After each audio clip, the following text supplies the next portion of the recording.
Atos dos Apóstolos, capítulo 9, a partir do verso 36 diz: Havia em Jope uma discípula por nome Tabita, nome este que traduzido quer dizer Dorcas. Era ela notável pelas boas obras e esmolas que fazia. Ora, aconteceu naqueles dias que ela adoeceu e veio a morrer. E depois de a levarem, puseram-na no cenáculo. Como Lida era perto de Jope, ouvindo os discípulos que Pedro estava ali, enviaram-lhe 2 homens que lhe pedissem: Não demores em vir ter conosco. Pedro atendeu e foi com eles. Tendo chegado, conduziram-no para o cenáculo, e todas as viúvas o cercaram, chorando e mostrando-lhe túnicas e vestidos que Dorcas fizera enquanto estava com elas. Mas Pedro, tendo feito sair a todos, pondo-se de joelhos, orou. E voltando-se para o corpo, disse: Tabita, levanta-te. Ela abriu os olhos e, vendo a Pedro, sentou-se. Ele, dando-lhe a mão, levantou-a e, chamando os santos, especialmente as viúvas, apresentou-a viva. Isso se tornou conhecido por toda Jope, e muitos creram no Senhor. Pedro ficou em Jope muitos dias, em casa de um curtidor chamado Simão. Feche os teus olhos. Pai, nós estamos diante de Tua presença e pedimos, Senhor, que Tua misericórdia nos alcance e que por mais uma vez nós sejamos alcançados por Tua palavra que é poderosa, Tua palavra que é fiel, Pai, para transformar, Tua palavra que é grandiosa, Senhor, para fazer de nossa realidade diferente. Nós te clamamos, fala conosco. Ministra a minha vida, ministra a vida da Tua igreja, ministra a cada um que neste lugar, Pai, decide ouvir Tua voz. Encontra terra fértil, para que a Tua palavra, semente da Tua palavra, possa ser plantada e possa germinar frutos, Pai. Muito obrigado por tudo que o Senhor nos tem feito viver. Te oramos em nome de Jesus. Amém. O texto que nós lemos vai ter como personagem central a Dorcas, como melhor ela é conhecida. E ela vai falar de um momento vivenciado pela comunidade em que Dorcas fazia parte. É um momento em que aquela comunidade vai enfrentar um tempo de enfermidade desta mulher. E esse tempo de enfermidade leva a esta personagem a óbito, a morrer. A naquelas condições enfrentar a realidade que difere muito daquilo que nós temos por expectativas. Porque nós naturalmente esperamos que quando alguém a quem nós amamos, a quem nós temos grande apreço, tomado por uma enfermidade, ela possa tornar a condição de estar sã, de estar saudável.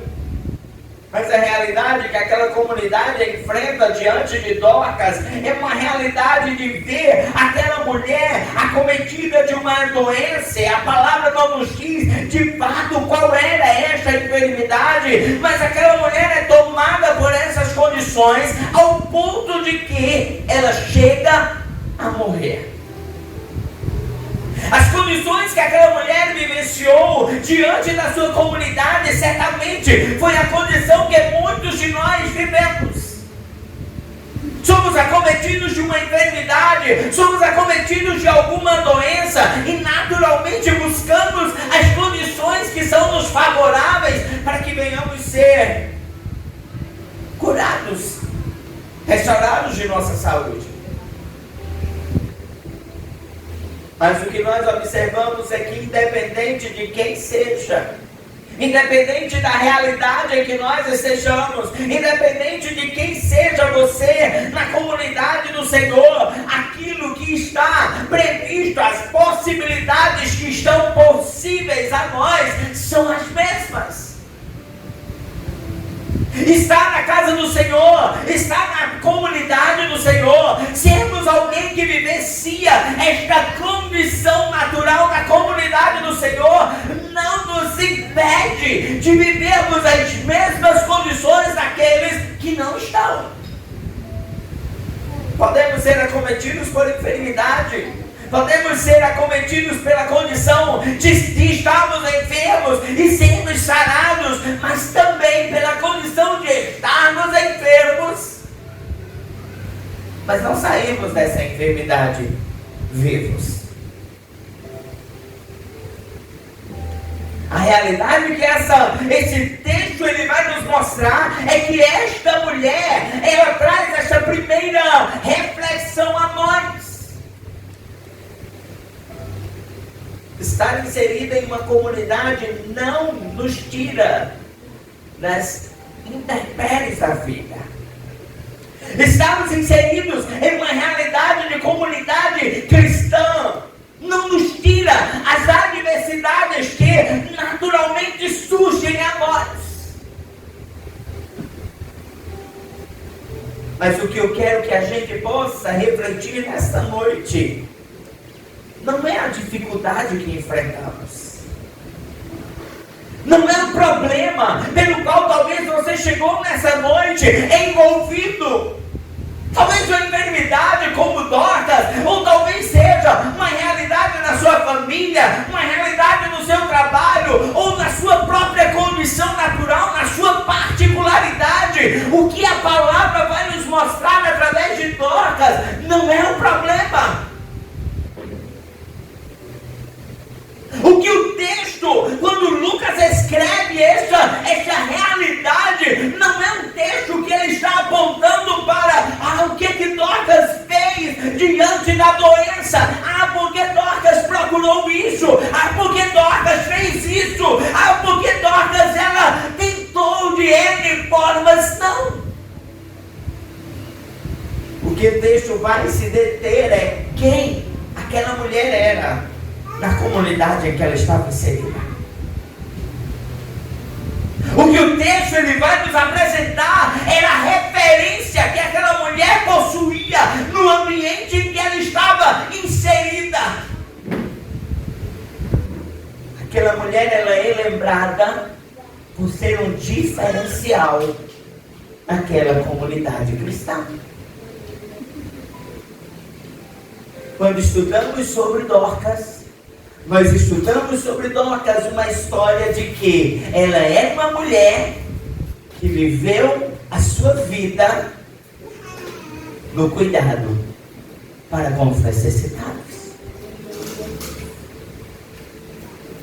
O que nós vamos ver nessa história é que Dorcas ela é referenciada por aquela que constantemente buscou, através do seu ofício, através das suas condições de entendimento, de capacidades, em ajudar a quem precisava. E queridos, quando eu pego esse texto, eu começo a dar conta de que precisamos olhar para nós e pensarmos sobre o que nós temos sido no meio em que estamos inseridos. Quem é você na sua casa? Quem é você no seu ambiente de trabalho? Quem é você na sua escola? Quem é você na sua vizinhança?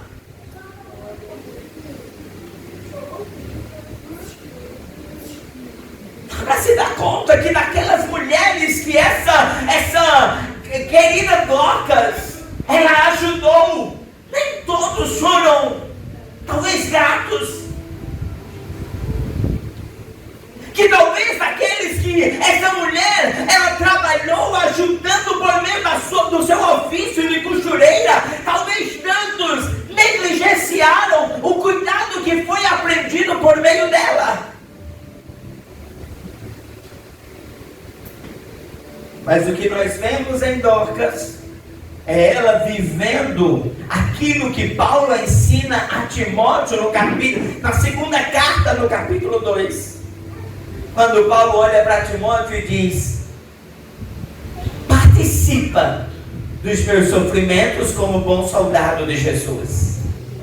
E ele diz: porque nenhum soldado em serviço se envolve com negócios dessa vida, porque o seu objetivo é satisfazer aquele que o arregimentou. Quando olhamos para Dorcas, nós vamos olhar uma mulher que ela nos traz o entendimento de que viver o ministério do Senhor é olhar unicamente para aquele que a escolheu, para aquele que te chamou, para aquele que te colocou neste ambiente.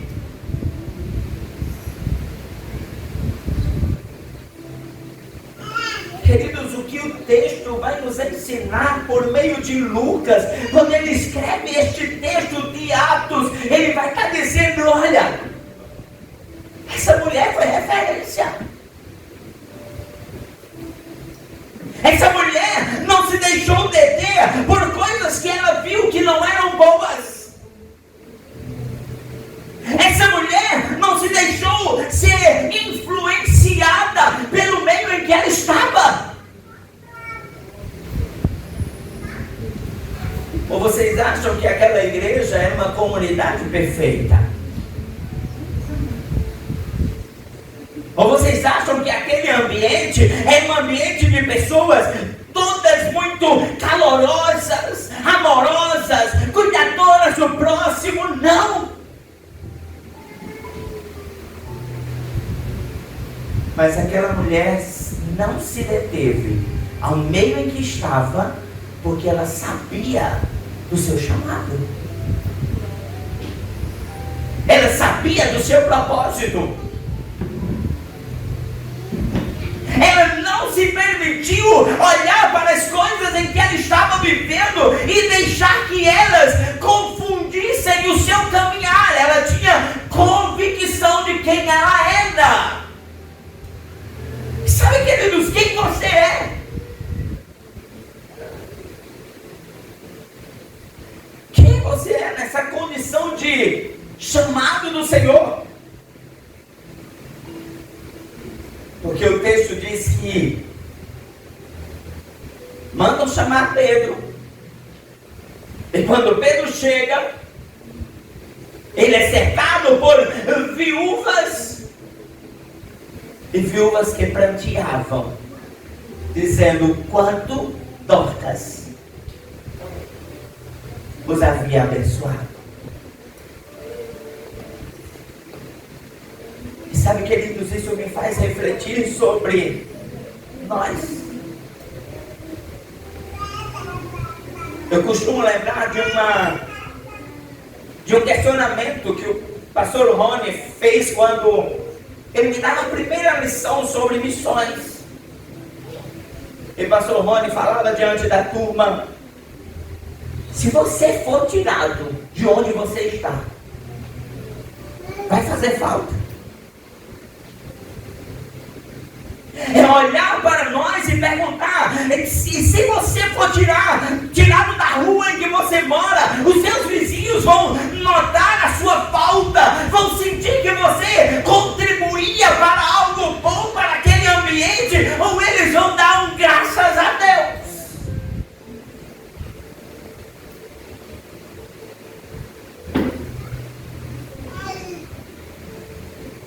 Sabe, queridos, eu estou dentro de uma empresa há tantos anos. Mesmo emprego, mesma empresa. E tristemente, quantos cristãos eu vi serem desligados daquela empresa com graças a Deus.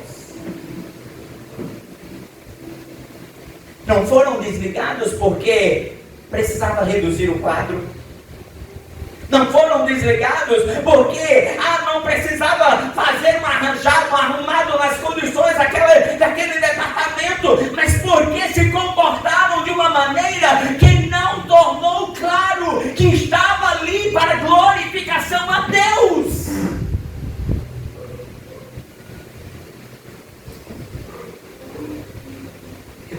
quando nós morremos, nós somos cercados por homens e mulheres com tantas palavras falsas.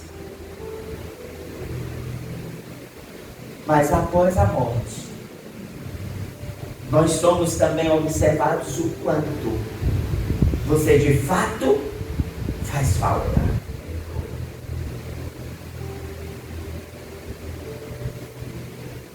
E sabe, queridos, chegar diante de um velório e dizer: ah, era tão bom, ah, ele era tão legal, é diferente de você olhar e dizer: este homem foi referência porque ele fez isso. Esta mulher é referência porque o seu comportamento era esse.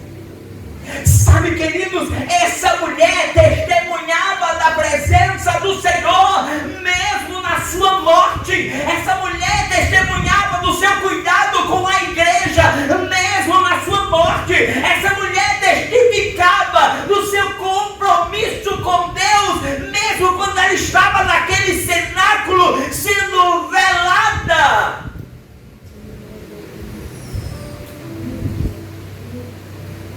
Quem nós somos? Quem você é no meio da igreja do Senhor?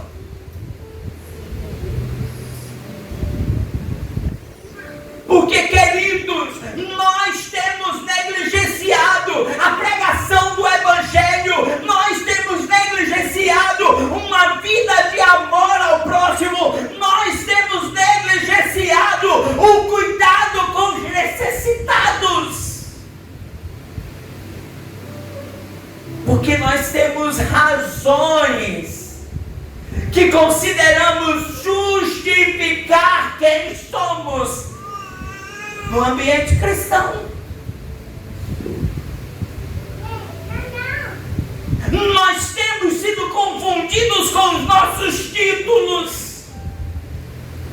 Nós temos sido confundidos com os nossos comportamentos de uma estrutura administrativa das nossas igrejas. E estamos achando que estamos fazendo muito para Deus. Essa mulher não estava nos púlpitos, esta mulher não estava no ministério dentro da igreja, esta mulher estava sendo referência do compromisso com o Senhor através do seu ofício de costureira. Será que nós temos sido essa referência? Será que nós temos sido essa referência?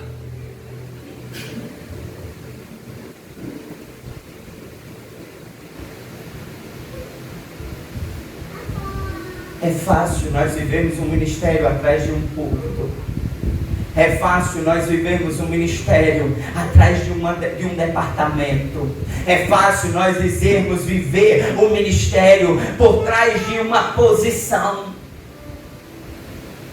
Mas é na sua vida prática que o Senhor vai se mostrar. Eu posso estar todo domingo subindo ao púlpito, pregando a palavra, recitando um texto, trazendo uma reflexão, mas não é aqui que vai se mostrar quem eu sou como servo de Deus. É quando eu saio daqui. É quando eu vou para o meu dia a dia. É quando eu vou cumprir o chamado do Senhor que está além do púlpito da igreja.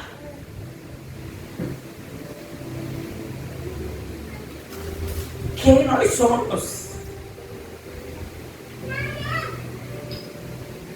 Quem nós somos?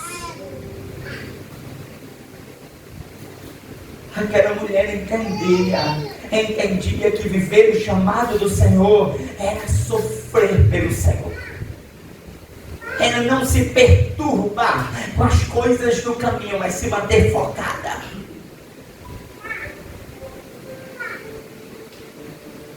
Você vive o seu ofício para a glória do Senhor.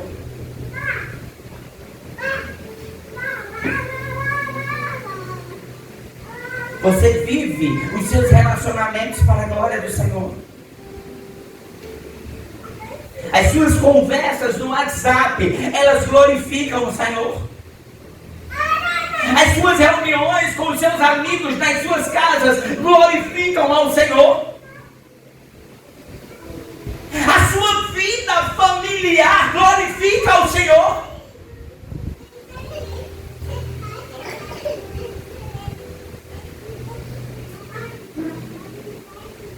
Essa mulher, ela nos traz a compreensão de glorificar a Deus em sua vida.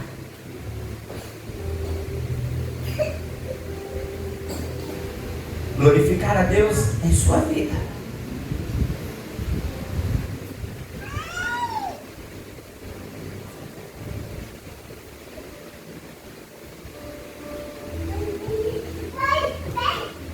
Se você morresse hoje, será que você ia ser referência?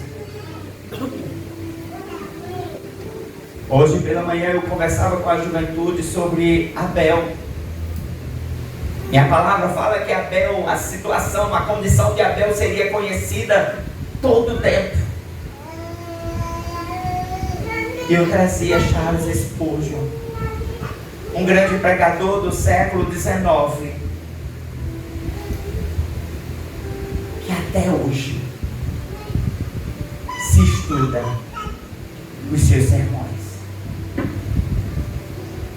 Porque aquele homem fez referência. Porque aquele homem não foi um qualquer na comunidade, mas aquele homem entendia que o seu compromisso com o Senhor era sua prioridade. Deus não pode ser para quando eu tiver tempo. Deus não pode ser para quando for possível. A minha agenda não pode colocar Deus em segundo plano. Deus, Ele tem que ser primeiro em todas as coisas.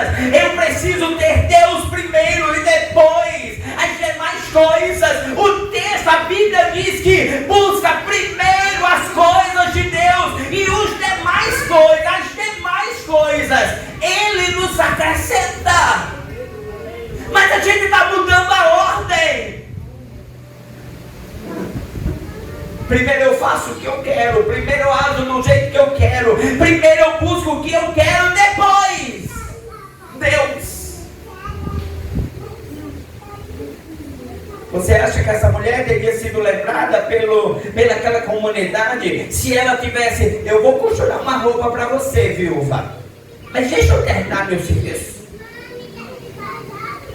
Certamente ela priorizava. Parava tudo para ajudar aquele necessitado.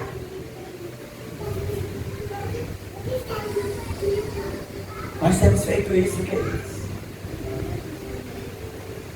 Enquanto eu meditava nesse texto, o Senhor me fazia parar e me perguntar a mim mesmo: eu tenho feito isto? Eu tenho sido referência? Será que as pessoas, quando olham para mim ou vão para algum outro lugar, falam de mim e lembram-se do meu compromisso com as coisas de Deus, ou por referências negativas?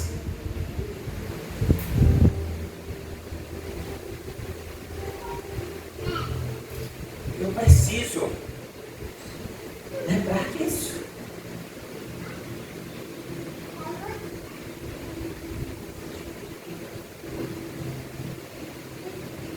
Ontem nós evangelizando ali no bairro da Catingueira, uma determinada pessoa fez: é fulano, ainda é fulano.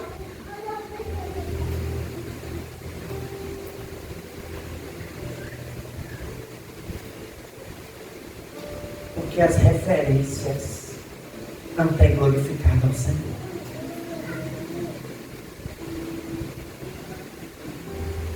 Sabe, queridos, nós não sabemos o nosso dia de amanhã. Eu não sei se amanhã eu continuarei à frente dessa igreja, Se o Senhor vai me levar para outro lugar. Mas eu oro ao Senhor, para que se um dia isto acontecer, eu possa ser lembrado por compromisso com as coisas do Senhor. Que eu não seja lembrado por apenas ter pregado, ter cumprido a agenda, mas que eu seja lembrado por dedicação às coisas do Senhor.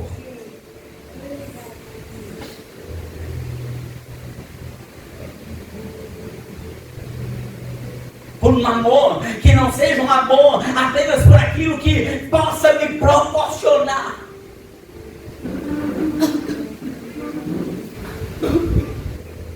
mas um amor sincero, uma dedicação sincera, um compromisso sincero.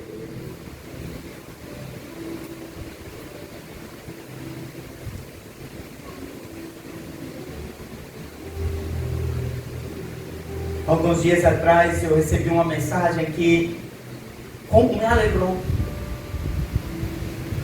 Um jovem que chegava e dizia: vou me casar, pastor. E eu estou lhe contando porque o Senhor fez diferença na minha vida. Será que nós estamos vivendo o dia? Eu vi esse jovem. Mas será que eu tenho feito essa diferença na vida de uma igreja? De uma comunidade?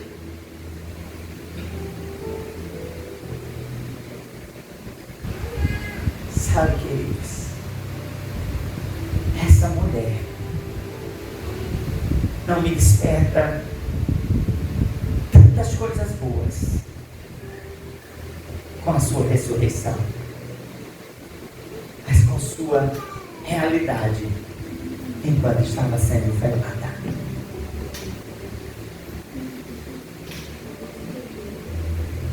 Porque eu sei que se ela ressuscitou, e eu sei que o ministério dela seguiu. Eu tenho certeza que Dorcas não parou e disse: ei, agora eu sou uma mulher que foi ressuscitada. Eu tenho algo diferente. Não. Eu já imagino Dorcas se levantando, cumprimentando toda aquela comunidade que se alegrava com a sua ressurreição e voltando à sua máquina de costura.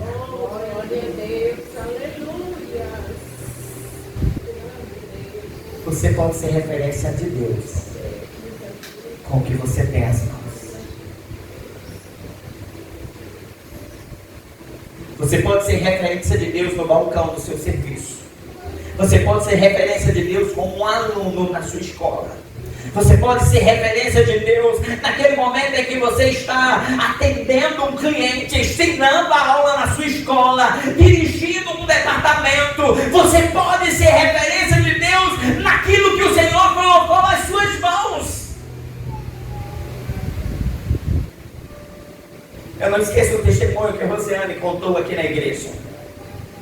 E ela dizendo que estava lá no seu trabalho como enfermeira, quando soube que um jovem, que ela tinha tomado apreço por aquele jovem, estava em condições finais.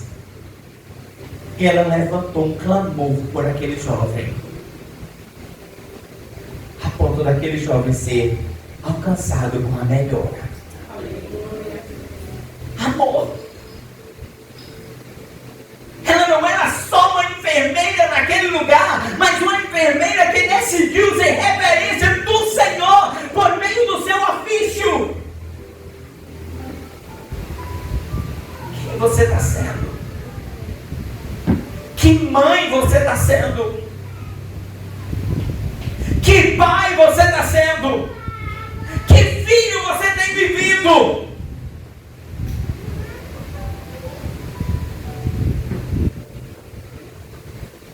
Quem é você como esposa, como esposo na sua casa?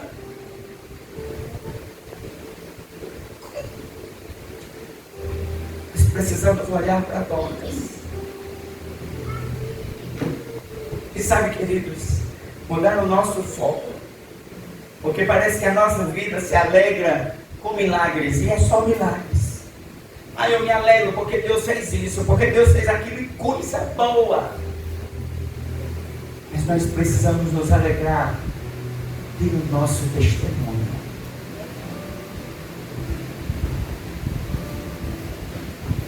Pelo nosso compromisso com Deus. Essa mulher,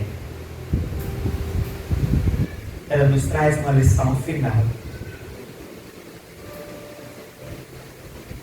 E não mais pela vida de Pedro ou de Dorcas, mas pela vida de Pedro. E quando aquela mulher ressuscita, a primeira coisa que Pedro faz, eu vou dar, mas eu não quero essa multidão de gente aqui no meio não. Ele estava abrindo mão das perturbações. E quando ela ressuscita, a palavra diz que ele chama os santos, especialmente as viúvas. Pedro é seletivo.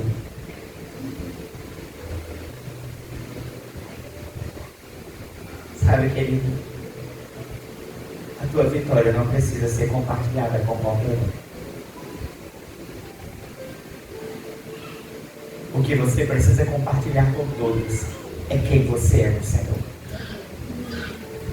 O milagre da ressurreição de Dorcas não era um milagre que precisava ser presenciado por toda uma comunidade.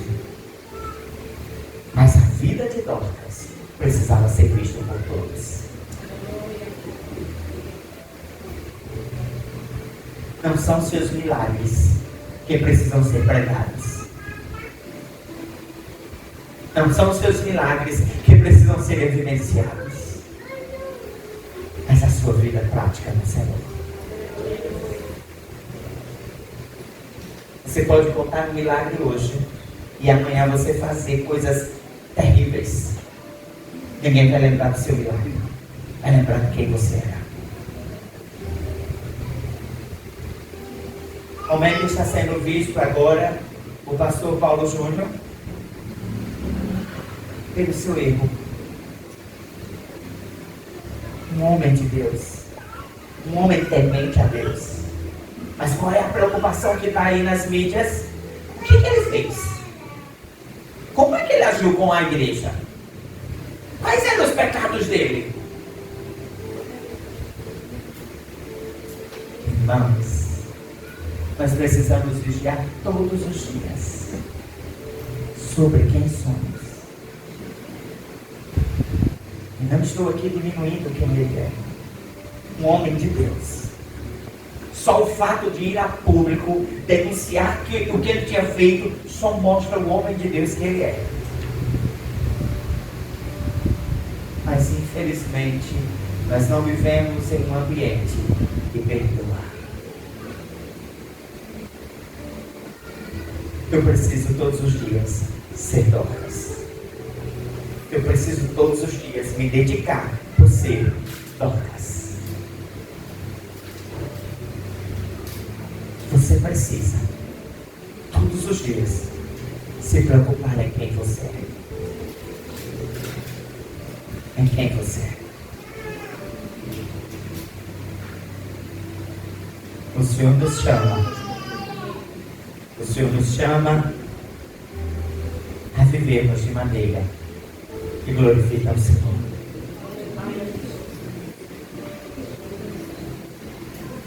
Para finalizar, eu quero deixar 3 aplicações das nossas vidas nessa noite. Primeiro, busque em todo tempo maneiras de você ajudar em sua volta.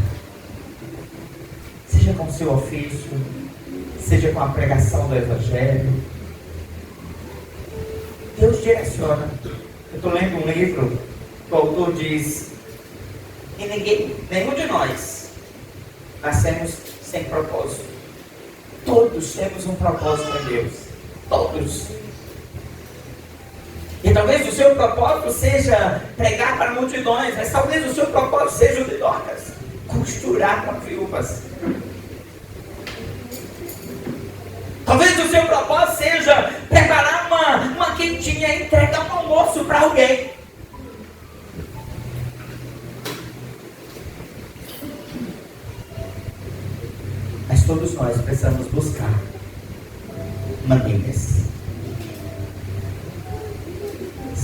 aplicação, lembre-se, servir é uma forma poderosa de testemunhar Cristo. É servindo. Irmãos, a sua forma de testemunhar ao Senhor é servindo. A palavra fala que os discípulos estavam discutindo quem era o primeiro, quem seria o maior. E Jesus disse: o primeiro é o último. Maior é o que serve. É o serviço. O que Tiago diz na sua carta? Fé sem obras é morta. Ele está dizendo: se você tem fé, isso precisa reverberar em obras.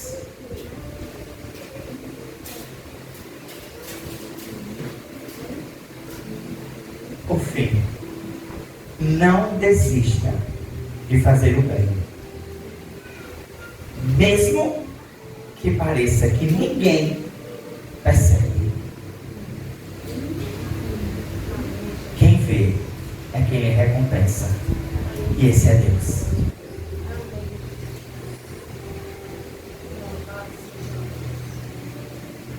Viva para a glória do Senhor.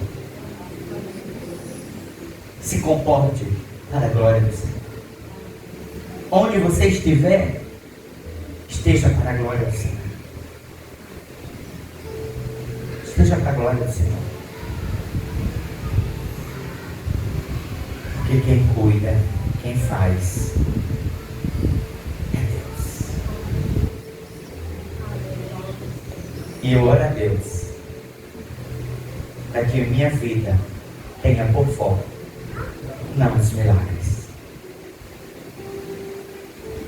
mas ao viver de uma forma em que eu testifique Deus. Deus.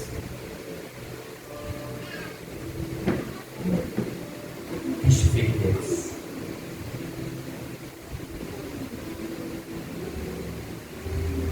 Que a gente possa olhar para tudo em nossas vidas e entender que você tem um chamado. E o seu chamado é testemunhar o Senhor. Vamos ficar de pé.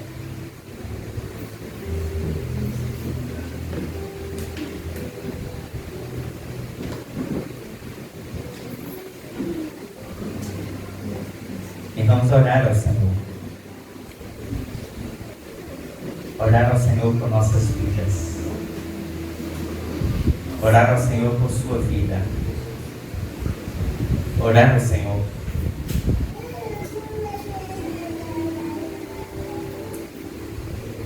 Pai, nós estamos diante de Tua presença.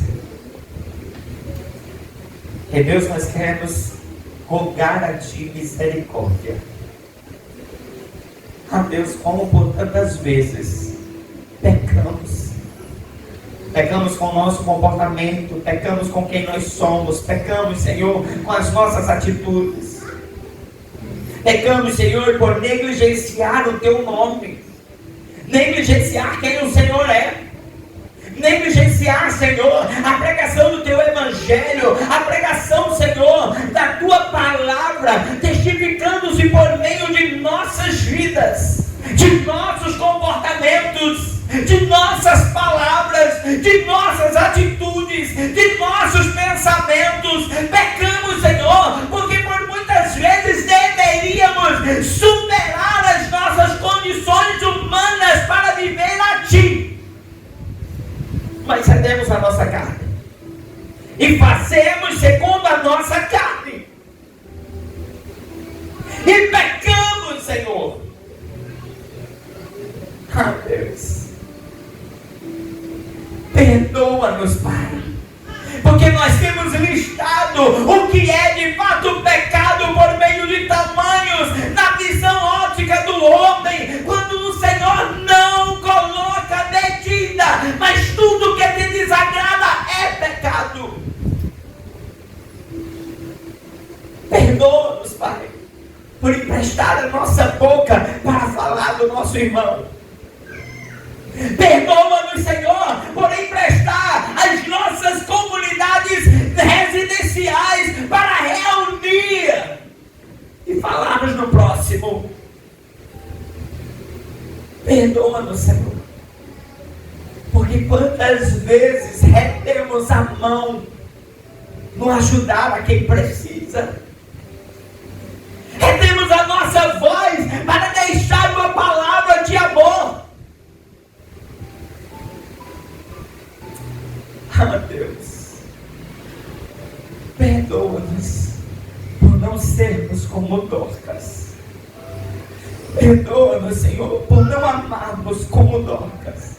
Perdoa-nos, Senhor, por não vivermos para a Tua glória como Dorcas.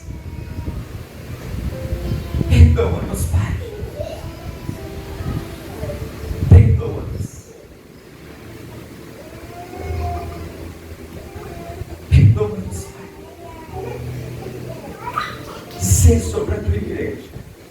Ser sobre o Teu povo. Ser sobre a minha vida, Pai. Ser sobre nós. Nós choramos em nome de Jesus.